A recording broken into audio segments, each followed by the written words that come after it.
दरअसल एक दिन अचानक मक्का में जोरदार तूफान आया, जिससे जमजम के कुएं का पानी बह गया और पानी का नामो निशान मिट गया। इसके बाद मक्का में पानी की भयंकर कमी हो गई। लोग पानी के लिए इधर उधर भटकने लगे, लेकिन कहीं भी पानी नहीं मिला। बच्चे, जवान, बुजुर्ग सब प्यास से बेहाल हो गए।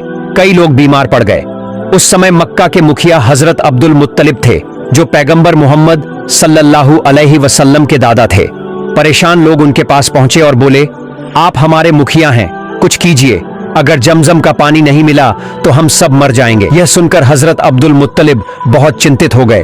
उन्होंने सोचा कि जमजम के कुएं से पानी कैसे निकले, लेकिन कोई हल नजर नहीं आया। उन्होंने अल्लाह से दुआ मांगी, अलग अलग मन्नतें मांगी, मगर कुछ भी असर नहीं हुआ। आखिरकार उन्होंने कहा, अगर अल्लाह ने मक्का को इस मुसीबत से बचा लिया और जमजम का पानी फिर से बहने लगा, तो मैं अपने 10 बेटों में से एक को अल्लाह की राह में कुर्बान कर दूंगा। उनकी दुआ कबूल हुई। जमजम से पानी फिर से बहने लगा और मक्का के लोग राहत महसूस करने लगे। लेकिन हजरत अब्दुल मुत्तलिब अपनी मन्नत भूल गए। फिर एक रात जब वे सो रहे थे तो उन्होंने सपना देखा। अल्लाह ताला उन्हें याद दिला रहे थे, अब्दुल मुत्तलिब, क्या तुम भूल गए कि तुमने मन्नत मांगी थी? अब उसे पूरा करो। अगली रात फिर वही सपना आया। इस बार हुक्म और सख्त था, अगर 7 दिनों के अंदर तुमने अपनी मन्नत पूरी नहीं की तो तुम्हारे सभी बेटे मर जाएंगे और जमजम का पानी फिर से सूख जाएगा। अब हजरत अब्दुल मुत्तलिब घबरा गए, लेकिन उन्होंने इस सपने के बारे में किसी को कुछ नहीं बताया। तीसरी रात फिर वही सपना आया। इस बार अल्लाह का हुक्म बहुत सख्त था, अब्दुल मुत्तलिब, अब और देर मत करो, अपने 10 बेटों में से एक को कुर्बान करो। अब तो वह बहुत डर गए। उन्होंने अगले ही दिन अपने सभी बेटों को बुलाया। जब सारे बेटे आ गए तो हजरत अब्दुल मुत्तलिब ने उन्हें अपना सपना बताया और बोले, मेरे प्यारे बेटों, मैंने अल्लाह से मन्नत मांगी थी कि अगर जमजम का पानी फिर से बहने लगे तो मैं तुम में से एक को अल्लाह की राह में कुर्बान कर दूंगा। अब अल्लाह का हुक्म आ गया है कि मैं अपनी मन्नत पूरी करूं। अगर मैंने ऐसा नहीं किया तो तुम सब मर जाओगे और जमजम का पानी हमेशा के लिए बंद हो जाएगा।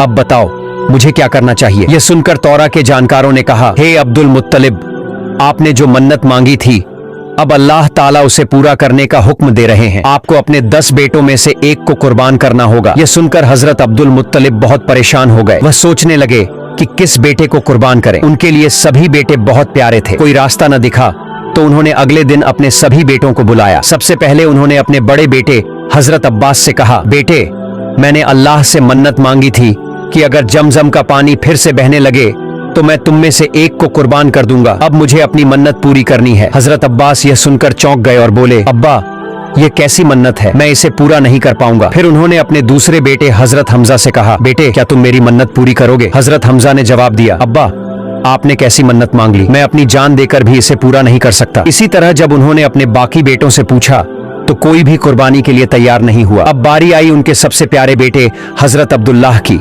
जो हमारे नबी हजरत मोहम्मद मुस्तफ़ा सल्लल्लाहु अलैहि वसल्लम के पिता थे। जब हजरत अब्दुल मुत्तलिब ने अपने 9 बेटों से कहा कि वे कुर्बानी के लिए तैयार हों, लेकिन किसी ने सहमति नहीं दी, तो वह बहुत परेशान हो गए। उनके चेहरे पर चिंता साफ झलक रही थी। यह देखकर हजरत अब्दुल्लाह, जो सबसे छोटे थे, अपने पिता के पास आए और बोले, अब्बा जान, आप बहुत परेशान लग रहे हैं, लेकिन मुझे समझ नहीं आ रहा कि आप किस बात को लेकर इतना चिंतित हैं। हजरत अब्दुल मुत्तलिब ने कहा, बेटे, मैंने अल्लाह से मन्नत मांगी थी कि अगर जमजम का पानी फिर से बहने लगे तो मैं तुम में से एक को कुर्बान कर दूंगा। अब अल्लाह मुझे इसे पूरा करने का हुक्म दे रहे हैं, लेकिन बाकी बेटे कुर्बानी के लिए तैयार नहीं हुए। अगर मैंने मन्नत पूरी नहीं की तो मेरे सभी बेटे मर सकते हैं और जमजम का पानी हमेशा के लिए बंद हो सकता है। यह सुनकर हजरत अब्दुल्लाह ने अपने पिता की तरफ देखा और बड़े इत्मीनान से बोले, अब्बा जान, आप परेशान मत होइए। अगर मन्नत पूरी न करने से हम सभी मुश्किल में आ सकते हैं तो मुझे कुर्बान कर दीजिए। अपने बेटे की यह बात सुनकर हजरत अब्दुल मुत्तलिब की आंखें भर आईं। एक तरफ खुशी थी कि उनका बेटा अल्लाह की राह में कुर्बानी के लिए तैयार है, लेकिन दूसरी तरफ यह सोचकर उनका दिल भारी हो गया कि उन्हें अपने सबसे प्यारे बेटे को खोना पड़ेगा। लेकिन अब उनके पास कोई और रास्ता नहीं था। अगर वह हजरत अब्दुल्लाह को कुर्बान नहीं करते तो उन्हें अपने सभी बेटों को खोने का खतरा था और जमजम का पानी हमेशा के लिए बंद हो सकता था। जब हजरत अब्दुल मुत्तलिब ने अपने बेटे की कुर्बानी का फैसला किया तो यह खबर पूरे मक्का में फैल गई। लोग बहुत दुखी हो गए, क्योंकि वे हजरत अब्दुल्लाह से बहुत प्यार करते थे और उन्हें खोना नहीं चाहते थे। इसी दौरान हजरत अब्दुल्लाह की फूफी फातिमा दौड़ती हुई आईं। वह तौरा के ज्ञान में निपुण थीं और जानती थीं कि तौरा में लिखा है कि हजरत अब्दुल्लाह की संतान से आखिरी नबी जन्म लेंगे।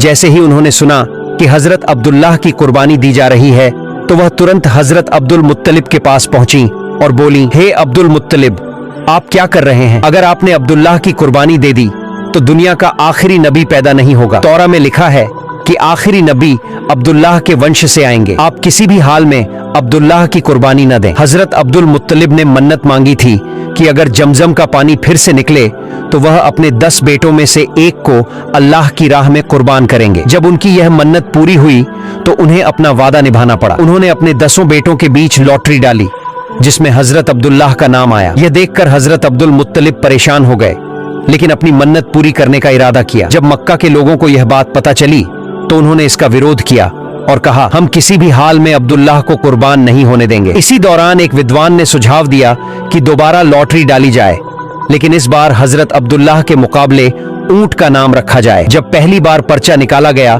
तो फिर से हजरत अब्दुल्लाह का नाम आया। मक्का के लोगों ने दोबारा लॉटरी डालने को कहा। यह प्रक्रिया 99 बार दोहराई गई, लेकिन हर बार हजरत अब्दुल्लाह का नाम ही आया। अब हजरत अब्दुल मुत्तलिब और ज्यादा परेशान हो गए। उन्हें समझ नहीं आ रहा था कि क्या करें। आखिरकार उन्होंने 100 ऊंटों का इंतजाम किया और फिर से लॉटरी डाली। जब आखिरी बार पर्चा निकाला गया तो इस बार ऊंट का नाम आ गया। मक्का के लोगों में खुशी की लहर दौड़ गई। हजरत अब्दुल मुत्तलिब ने 100 ऊंटों की कुर्बानी दी और इस तरह हजरत अब्दुल्लाह की जान बच गई। हजरत अब्दुल्लाह बेहद खूबसूरत और नेक दिल इंसान थे। उनकी सुंदरता की चर्चा पूरे मक्का में थी। मक्का की औरतें चाहती थीं कि वे उनका पति बने और कई जगहों से शादी के रिश्ते आने लगे, लेकिन वह किसी भी रिश्ते के लिए तैयार नहीं हुए। हजरत अब्दुल मुत्तलिब ने अपने मित्र वाहब बिन अब्दुल मनाफ से वादा किया था कि वह अपनी बेटी आमिना का विवाह उनके पुत्र अब्दुल्लाह से कराएंगे। आमिना मदीना में रहती थीं और उनके पिता वाहब बिन अब्दुल मनाफ उस समय मदीना के सम्मानित व्यक्तियों में से एक थे। कुछ समय बाद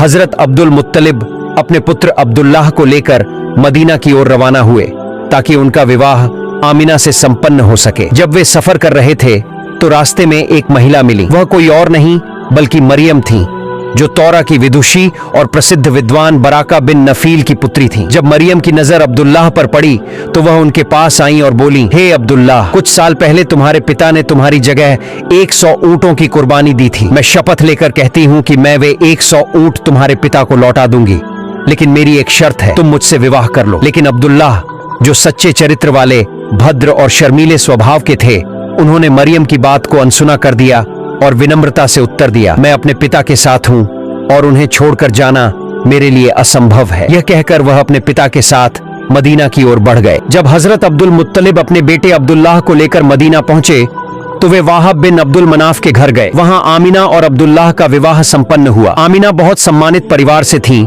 और मदीना की महिलाओं में उनकी प्रतिष्ठा थी। शादी के बाद कुछ समय तक अब्दुल्लाह अपने ससुराल में रहे, फिर आमिना को लेकर मक्का लौट आए। कुछ समय बीतने के बाद एक दिन अब्दुल्लाह रास्ते से गुजर रहे थे तो उन्होंने फिर से मरियम को देखा, लेकिन इस बार मरियम का व्यवहार पहले जैसा नहीं था। वह चुपचाप वहां से चली गई। अब्दुल्लाह को यह अजीब लगा तो उन्होंने उसे रोककर पूछा, हे मरियम, पहले तुमने मुझसे विवाह का प्रस्ताव रखा था, लेकिन आज बिना कुछ कहे चली गई, इसका क्या कारण है? मरियम ने उत्तर दिया, अब्दुल्लाह, जब मैंने तुम्हें पहली बार देखा था तब तुम्हारे चेहरे पर एक खास नूर था जो पहले मैंने किसी और के चेहरे पर नहीं देखा था। इसी कारण मैंने तुमसे विवाह की इच्छा जताई थी, लेकिन आज तुम्हारे चेहरे से वह नूर गायब हो गया है। अब यह नूर किसी और का हकदार बन चुका है, तुम्हारी पत्नी आमिना, इसलिए अब मुझे कुछ कहने की जरूरत नहीं। इतना कहकर मरियम वहां से चली गई और अब्दुल्लाह भी अपने घर लौट आए। कुछ समय बाद हजरत अब्दुल मुत्तलिब ने अब्दुल्लाह को व्यापार के लिए मदीना भेजा। अब्दुल्लाह कुरैश के व्यापारिक काफिले के साथ यात्रा कर रहे थे, लेकिन रास्ते में बीमार पड़ गए। उनकी तबीयत बिगड़ती गई, इसलिए वे मदीना लौट आए। वहीं उनकी मृत्यु हो गई। प्यारे दोस्तों, हमारी आज की खूबसूरत और ईमान से भरी वीडियो यहीं खत्म होती है, लेकिन रुकिए, क्या आप चाहते हैं कि मैं आपके लिए हमारे प्यारे नबी हजरत मोहम्मद मुस्तफ़ा सल्लल्लाहु अलैहि वसल्लम का पूरा वाकया लेकर आऊं? तो कमेंट में अल्लाहू अकबर लिखकर सब लोग आमीन जरूर कहें। और हाँ, इस वीडियो को लाइक करना न भूलें ताकि ज्यादा से ज्यादा लोग इस पाक और रोशन सीरत से सीख सकें। मिलते हैं अगली बार एक और रोशन और दिल छू लेने वाली कहानी के साथ। तब तक के लिए अल्लाह हाफिज।